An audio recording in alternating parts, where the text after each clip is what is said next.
Sir T હોસ્પિટલમાં મૃતદેહને લઈ જવા માટે એમ્બ્યુલન્સની ફાળવણી માટે બીપીએલ કાર્ડ ધારક પાસે રૂપિયાની માંગણીથી પરિવારજનો હતાશ।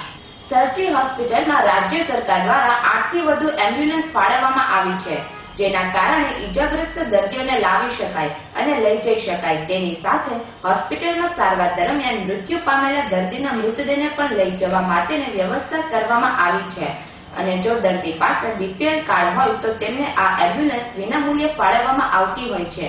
ત્યારે આજે મહુવાના ભાદરોડના વતની ધીરુભાઈના મૃતદેહને લઈ જવા માટે પ્રથમ ₹500 ચા પાણી માટે અને બાદ ₹1500ની માંગણી કરવામાં આવી હતી, જેને લઈ આ ગરીબ પરિવારના સભ્યો હતાશ થઈ ગયા હતા।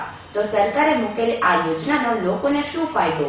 આ બાબતે રાજકીય આગેવાનો આ લેભાગુ તત્વો સામે પગલાં ભરે તેવી માંગ કરી હતી।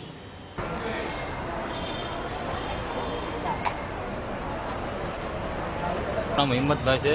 હું ગામ ભાદરોડનો રહેવાસી છું અને મારા કાકાનું મૃત્યુ થઈ ગયું છે અત્યારે અહીંયા। તે હું 2 કલાકથી દોડું છું, મને કોઈ એમ્બ્યુલન્સની વ્યવસ્થા નહીં કરી દેતા। એક ભાઈને મેં કીધું કે એ ₹500 કે મને આપજો અને ડ્રાઈવરને દઈ દેવાના ને એમ્બ્યુલન્સ એમનામાં આવે છે તો કે મેં કીધા મફતમાં। પછી મેં આ પાડી તો પછી પાછો એની પાછો ગયો તો કે મને કે 500માં નહીં આવે, 1500 રહેવાની। મેં કીધું તોય 1500માં મેં આ પાડી। મેં કીધું ₹1500 દી હાલો।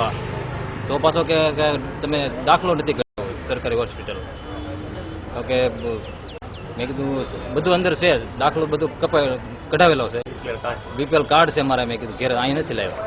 પછી મેં કીધું તમારે બધું ત્યાં બધી મળી જાય। ધીરુભાઈના ભાઈ પોતે ઓફ થઈ ગયા ને એના જ નામે કાર્ડ છે ને એ વસ્તુ ક્યાંથી કહેવામાં આવી તમને?